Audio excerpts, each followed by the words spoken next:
morning everyone. It's another a day in the life of a mom of two living in apartment, rest day edition.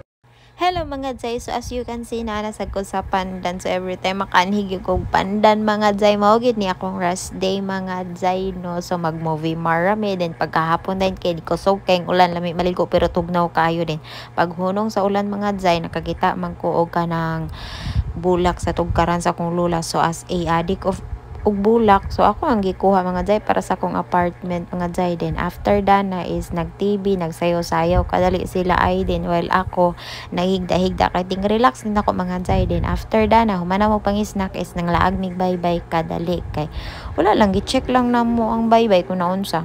Tapos pagkagabi isundo namo ni ako ang igagaw nga nag-eskwela o kuan college. Din tan-awa unsay nahitabo pak. Oh, to